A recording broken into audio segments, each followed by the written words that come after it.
we'd like to turn to Hebrews chapter 11.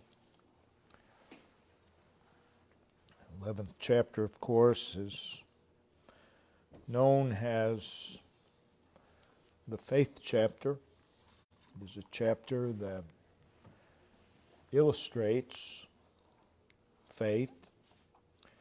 Back in chapter 10, verse 38, there's a plain and direct statement: the just, or the justified, the saved, shall live by faith.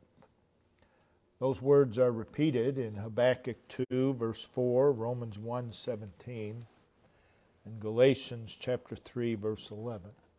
It is a fact. The just shall live by faith. It's worded "shall live," indicating that it's not a one-time act, but it's a continual, ongoing activity.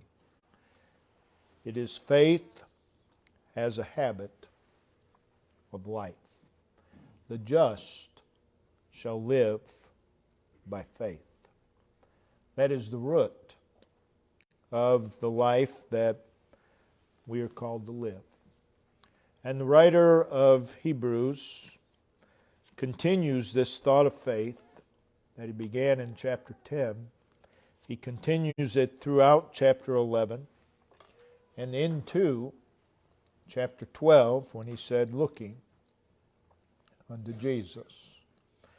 The word faith occurs 24 times in this 11th chapter. The phrase by faith occurs 16 times, and the phrase through faith occurs 5 times. These prepositions, by and through, speak of faith as the means or the cause of an act. In other words, faith is a source of activity. And that is indicative of the fact that faith is alive, that faith works, and that faith is productive.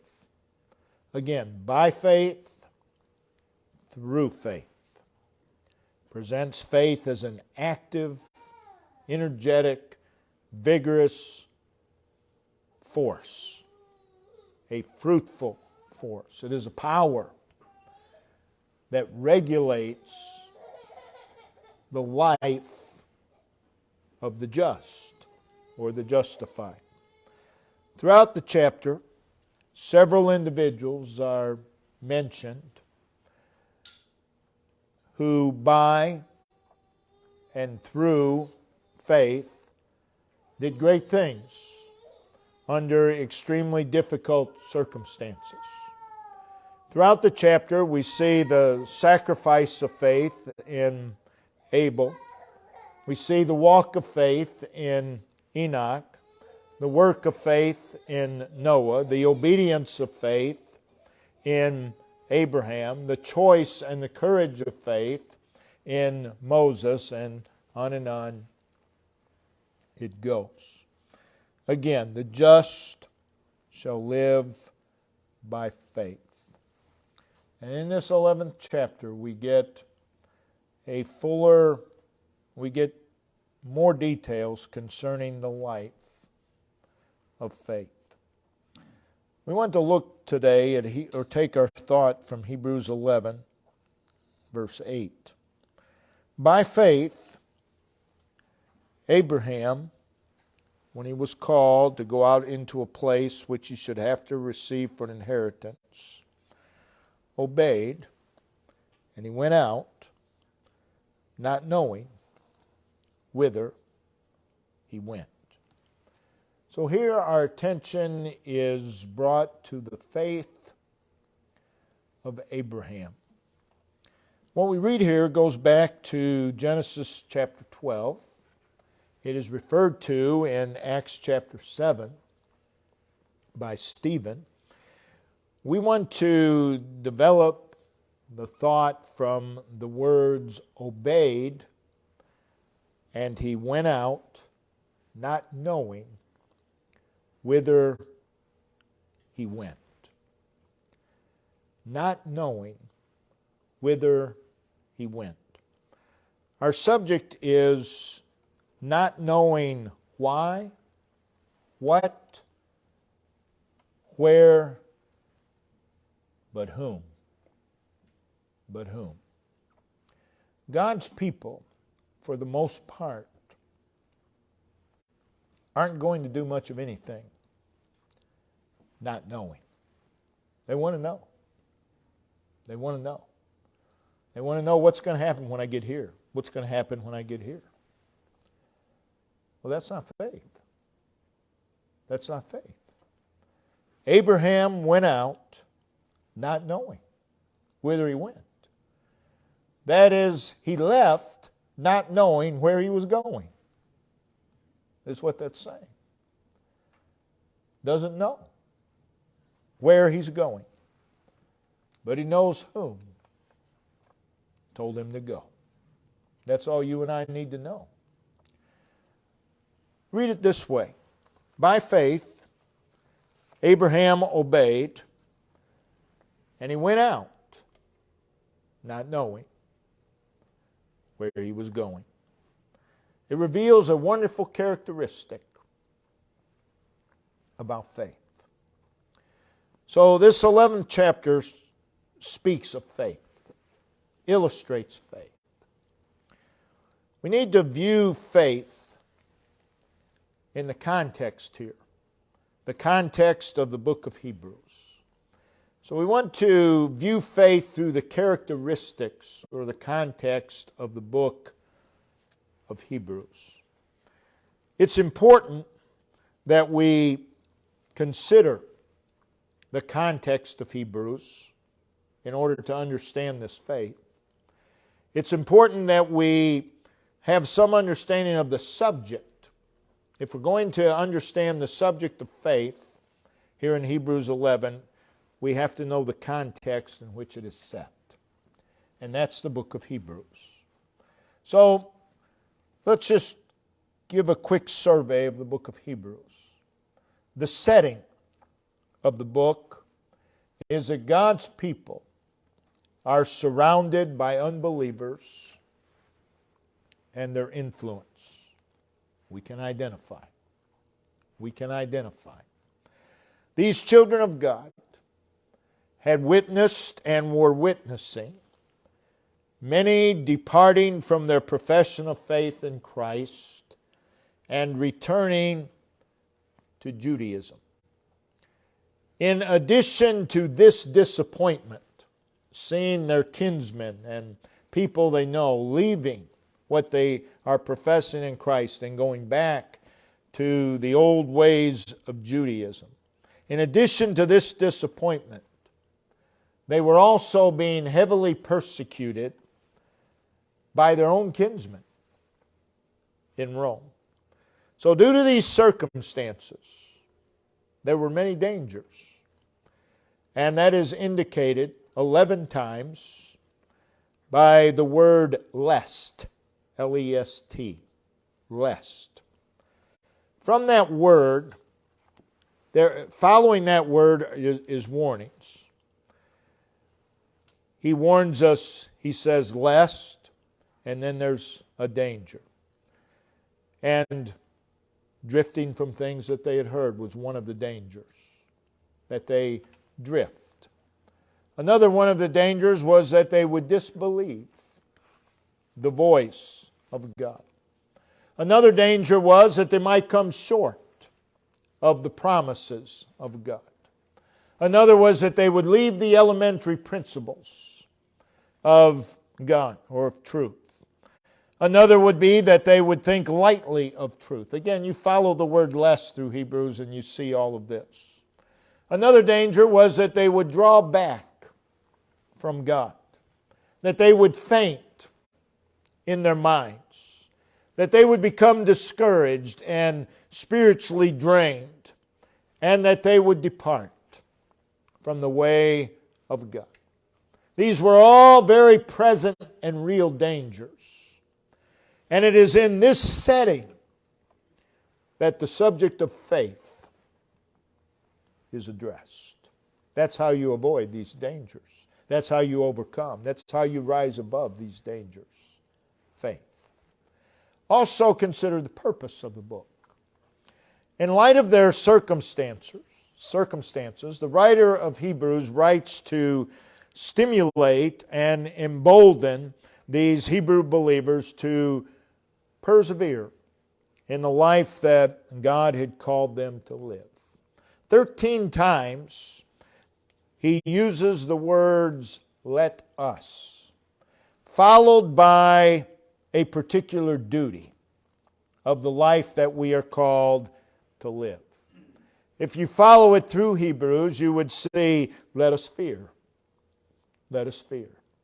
Let us labor. Let us hold fast our profession. Let us come boldly unto the throne of grace. Let us go on. Let us draw near. Let us hold fast. Let us consider one another. Let us lay aside every weight. Let us run. Let us have grace. Let us go forth. Let us offer sacrifices of praise. So the phrase, let us, that's present tense, conveying the idea of continuance and progression. So the purpose of the book is to admonish, to exhort, to motivate, to stimulate, to encourage the child of God. Not to lose heart, but to be always advancing spiritually.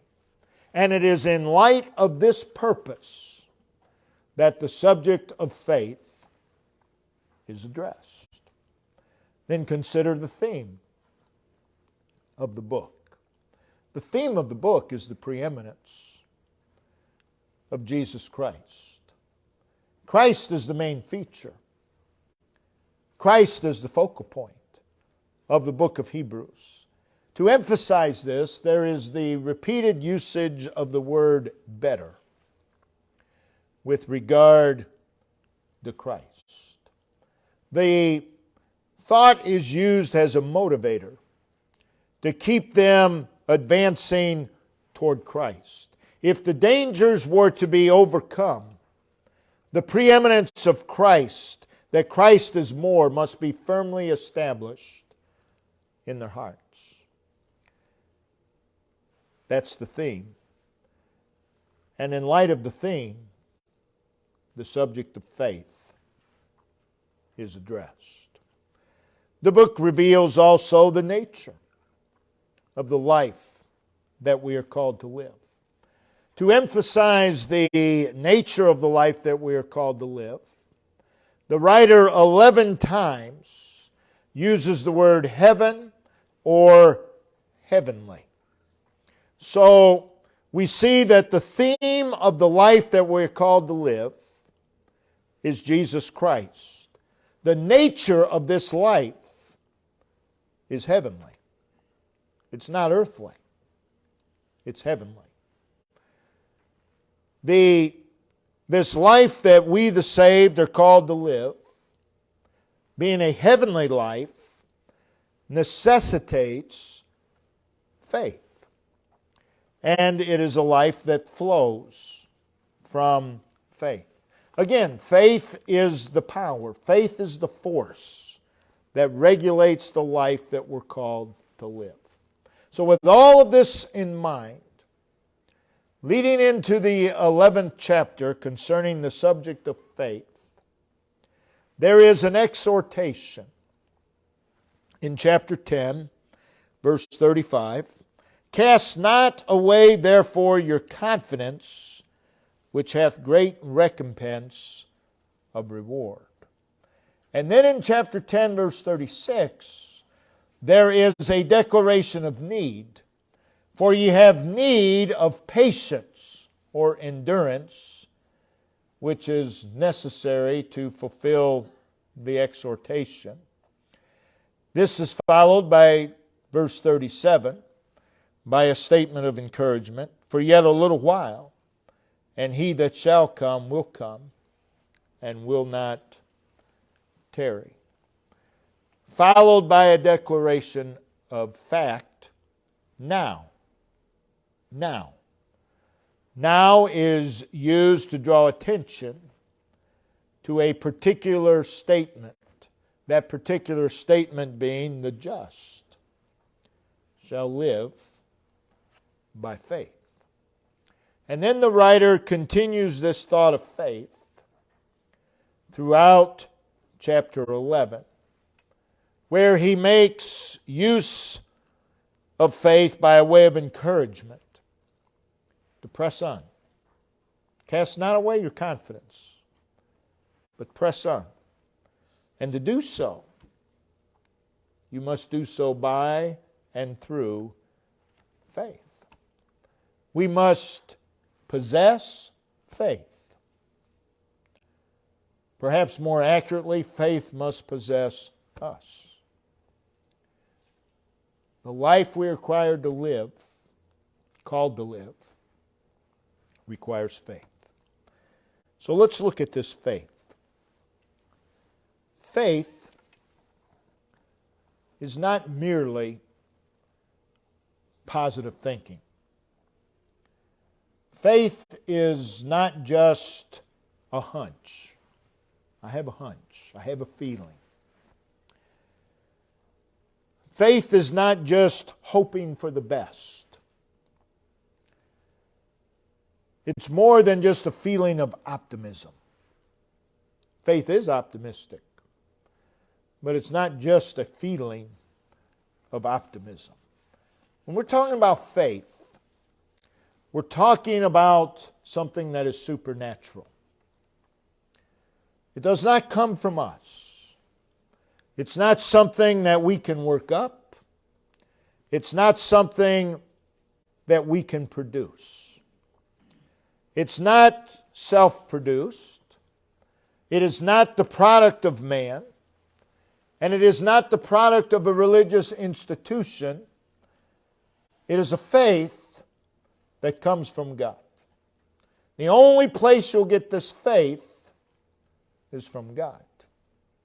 And yet we hear people say, don't ever ask God for more faith because He'll send you trials. Well, that's a foolish statement. That's a statement of ignorance. If you don't ask God for faith, where else are you going to get it? You're not going to have it.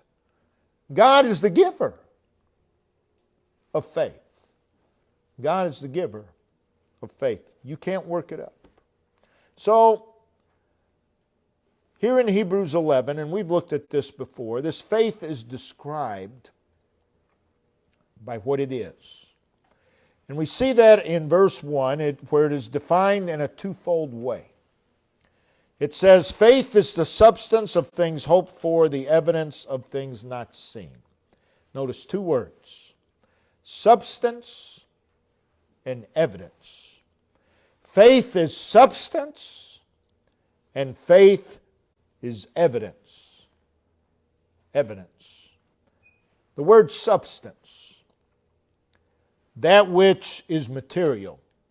If it's a substance, it's material. Conveys the idea of density. It conveys the idea of something that is meaningful, significant. The word evidence means proof. That which compels acceptance. So faith is substance. Faith is evidence. Faith causes the invisible to be material. And faith proves what we cannot see. So it's substance, it is evidence. This faith is described by what it does. Also in verse 1, faith is the substance of things hoped for. It defines what it is, but in those words it also defines what it does. Faith provides substance. In other words, faith makes the spiritual material to the individual. Faith substantiates. Faith causes the spiritual to be present reality to an individual. Faith causes the spiritual to have meaning. Faith causes the spiritual to have significance to an individual. Now, to most people, the spiritual has absolutely no meaning whatsoever. Why? Because they don't have faith. Faith is what gives the spiritual meaning. Faith gives us ground to stand on.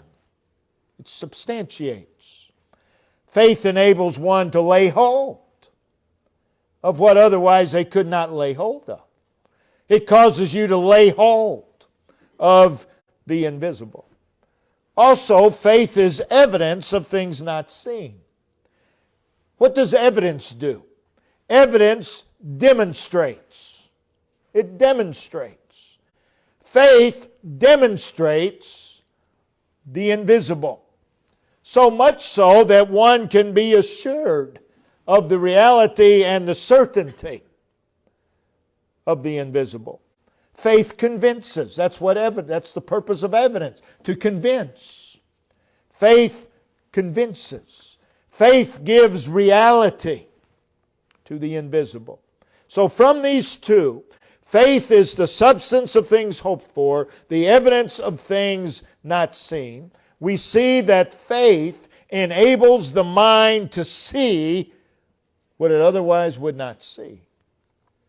In other words, faith does not look upon spiritual facts coldly, but faith makes spiritual facts alive and real to the individual.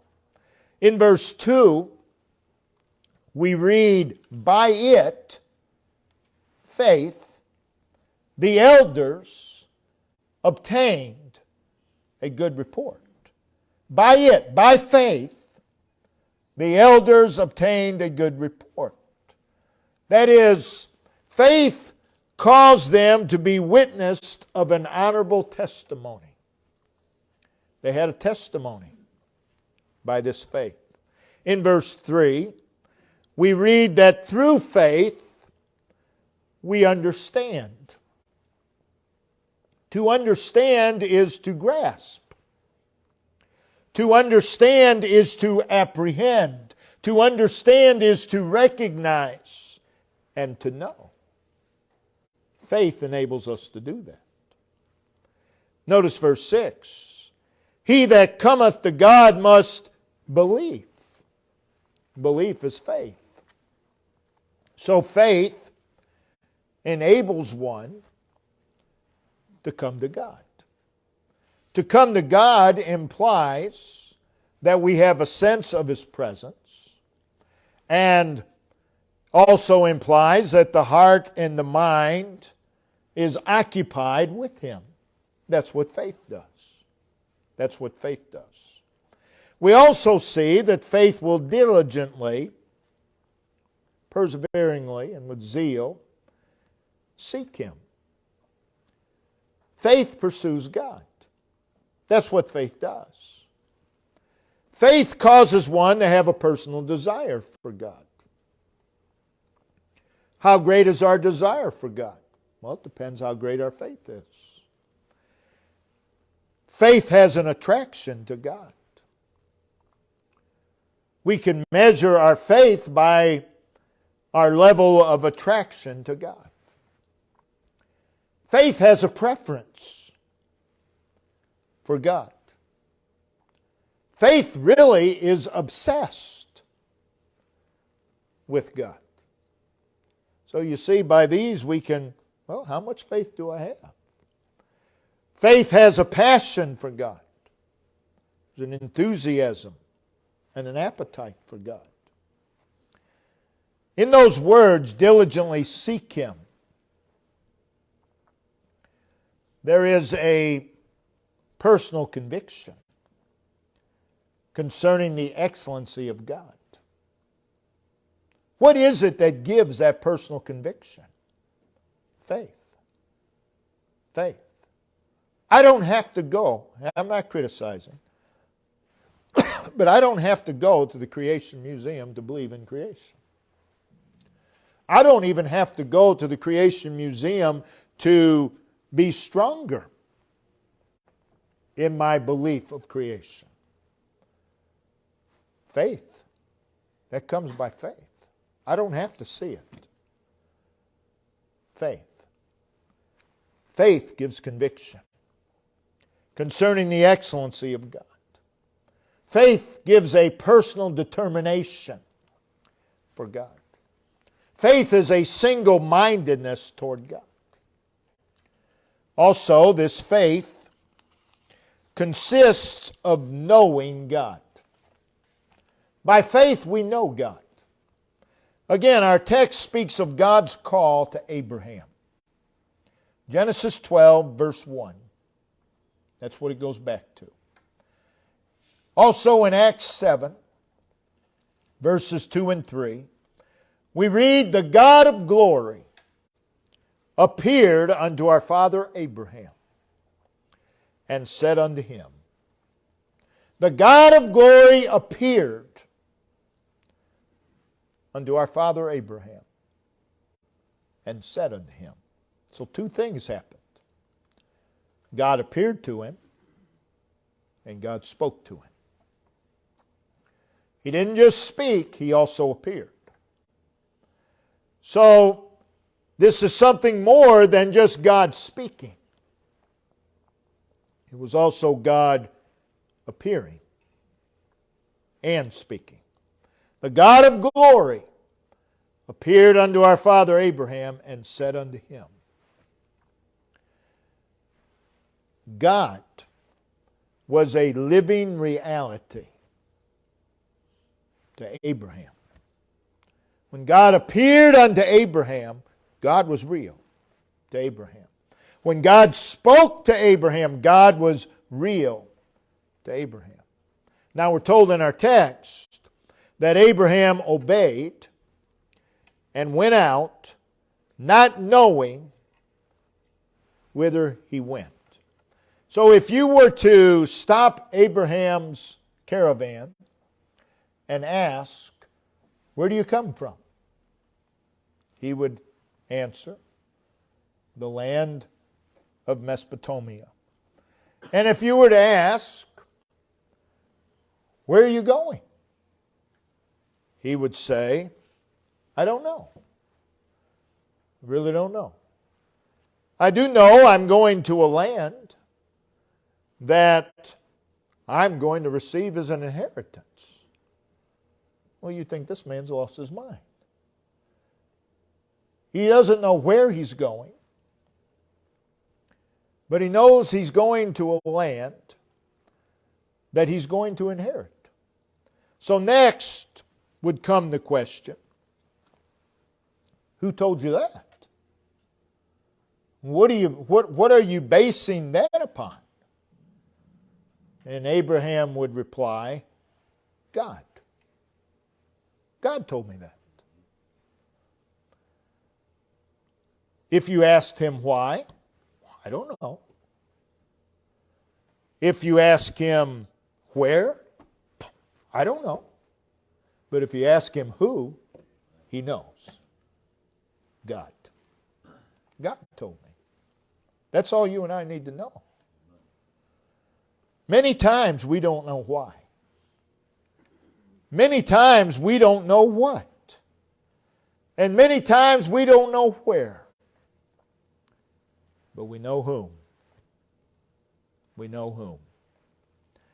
People spend an awful lot of energy seeking to know the why, the what, and the where. But you don't always have to know the why, the what, and the where. You do need to know whom. You do need to know that. My life, your life, Abraham's life, is not based upon why, or what, or where, but whom. That's faith. That's faith. I don't need to know why. All I need to know is who's behind the why. I don't need to know what. All I need to know is who's behind the what. I don't need to know where. All I need to know is whom. Whom. But again, most of God's people, they're not going to step out not knowing why. Not knowing why they're stepping out. You don't need to know. All you need to know is the one who told you to step out. But how many of God's people are going to step out not knowing what or where? But that's not faith. Faith doesn't have to know why, what, or where. Faith trusts whom? Whom? In verse 6 of our text,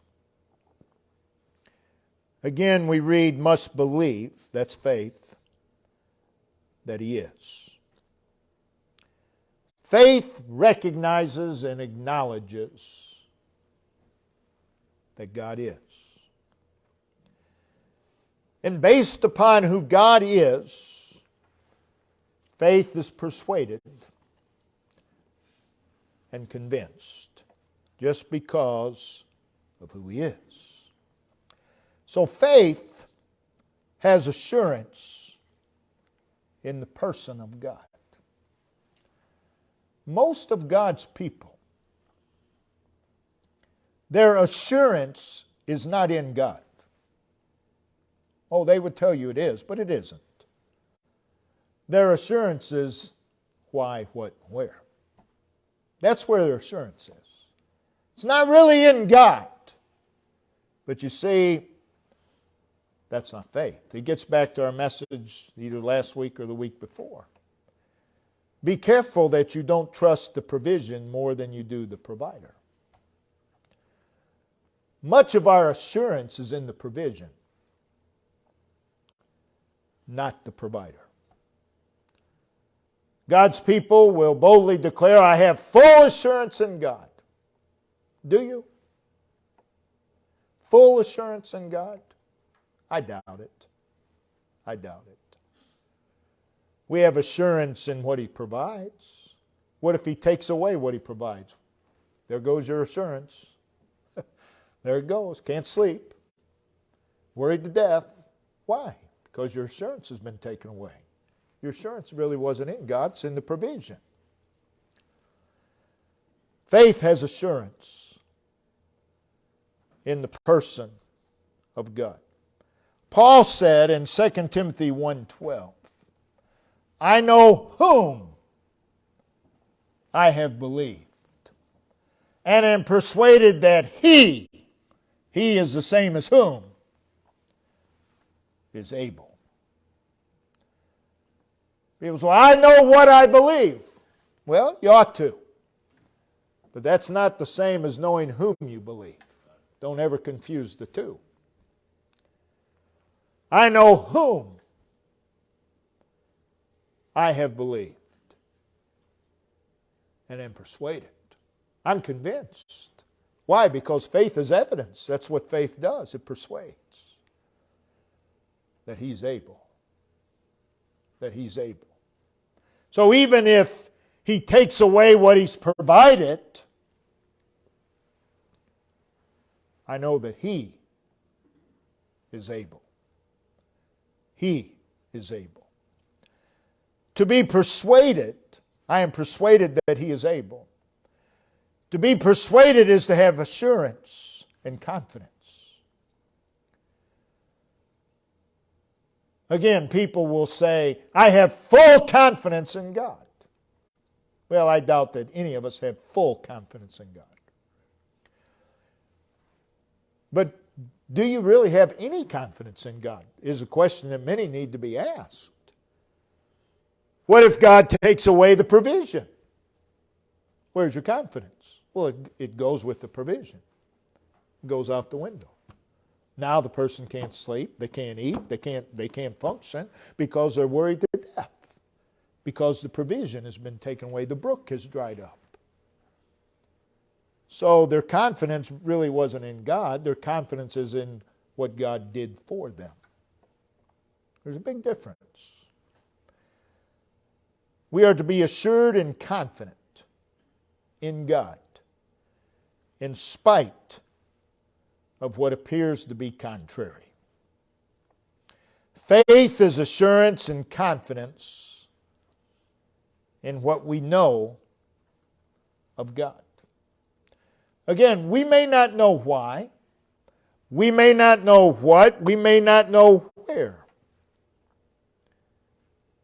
But we need to know whom. That's where confidence is. Faith is not in the promises. Faith is the one who made the promise. A lot of emphasis put upon the promises of God. You need to trust this promise. Well, I'm not so sure that's accurate. In fact, I know it isn't. You need to trust the one who promised. Not just the promise, but the one who promised. But that's what happens. People trust the promise, and then the promise doesn't seem like it's going to happen, and they lose all confidence because their trust is in the promise. Put your trust in the one who promised. Whom? Faith is in whom? Not merely the promises. Notice Hebrews 13:5. He hath said, mark those words, he hath said, circle the word he, I will never leave thee nor forsake thee. What's the promise? Well, the promise is He'll never leave us or forsake us. Wonderful promise. But notice verse 6. Again, keep in mind, He hath said. That's the promiser. So that we may boldly say. So here's how it goes. He hath said, so that we may boldly say. Where's the faith? The faith is in He. The faith is in the one who made the promise. The faith is in whom hath said. That's where the faith is. Again, I may not know why. I may not know what. I may not know where. All we have to know is whom. Whom? Faith acts upon whom we know. Not just what we know, but whom we know. People, they talk about getting a job or something, they'll say, well, it all depends on who you know. Well, there's a lot of truth to that. And let me tell you, there's a lot of truth to that when it comes to living life. Depends on who you know. Do you know God? Do you know Him? That'll change your life. It'll change everything about your life.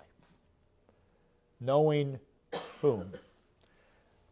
Faith makes whom real and meaningful to us.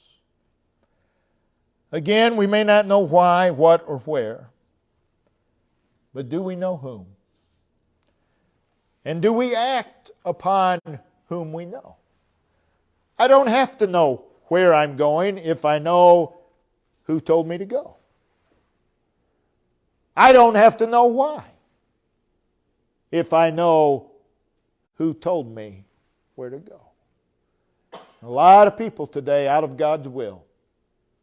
Out of God's will. A lot of people never been in God's will.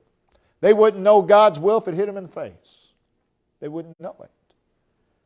Because the only thing they're interested in is why, what, and where. That's it. Whom never enters the picture. Whom never enters the picture. A lot of people, never has it crossed their mind, and it's not going to, And if it does, they shut it down pretty quick. Well, what if the Lord called you to go to such and such? Oh, no, that's not going to happen. I was born here. This is where I'm staying. We're not even going to talk about it. Well, that's not right. There's nothing right about that. Nothing. Nothing at all. That is centered upon who or why, what, and where. What about whom? What if God told you? I want you to head north, or I want you to head south, or east, or west. And I'll tell you when you get there. And when you get there, you'll know that's where I want you. That's faith. That's faith in whom? If someone were to ask Abraham, well, Abraham, how are you going to know when you get there if you don't even know where you're going? God will tell me. God will tell me. God just said, head north or head south. And when I get there, God will let me know. That's faith. That's faith. That's rare today. It's very, very, very rare. Faith. You see, faith trusts and relies and rests upon whom? Upon God. Faith lays hold of whom? Lays hold of God. People say all the time, well, that doesn't make any sense whatsoever. In other words, I don't understand the why of it. You don't need to understand. And it may not make an ounce of sense.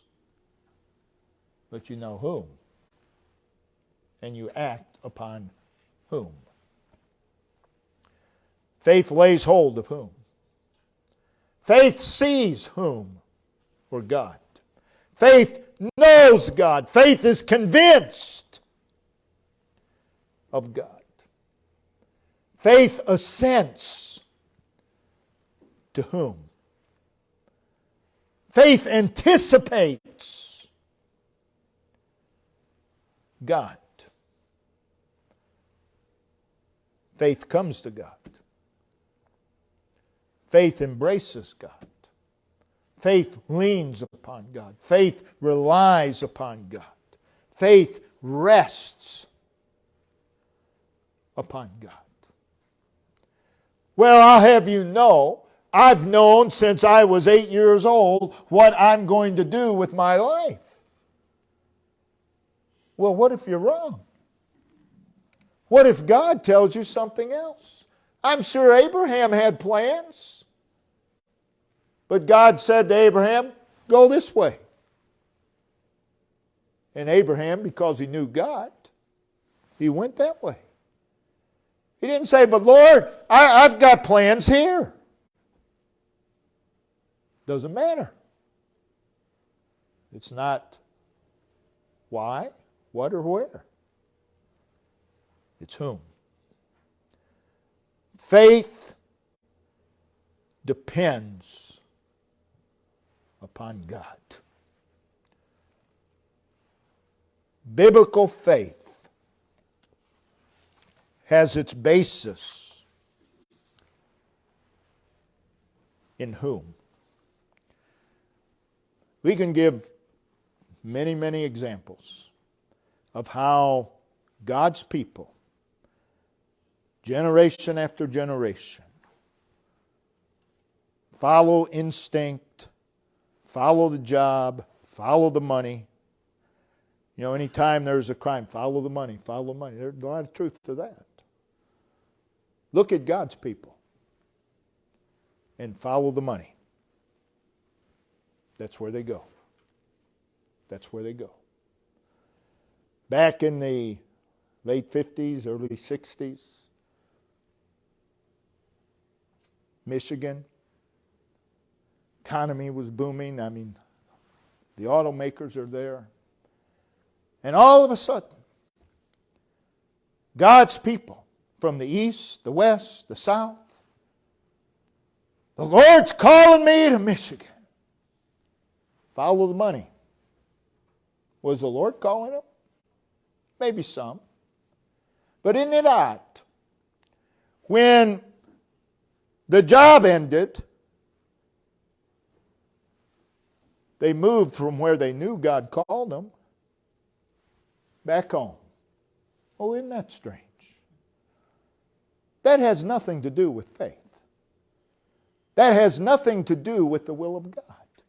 And now, the auto industry is dried up, and I don't know of anybody who says, you know what? God is calling me to Michigan. Follow the money. Follow the money. That's been going on. This is no new thing. This has been going on for generations, and you could use many other examples. You don't just have to use Michigan or the auto industry. The point I'm making is, God's people, for the most part, do not know the first thing about faith. And yet, they talk about it like they know everything there is to know. Well, God told me to go there. Well, isn't it funny? That's where all the money is. That's where all the opportunity is. How come God didn't call you to go to the south side of Chicago? Because that's not where the money is. Why didn't God call you to go to some foreign country that is, people are starving?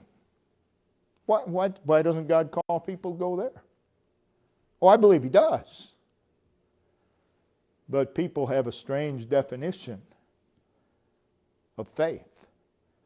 And they mislabel God's will. And they mislabel faith. God help us to put our faith in whom? In whom? I would like to think that if God told me to go to the poorest part of the world, that I would go. I would like to think that. Would I? I don't know. I don't know. We need to have faith.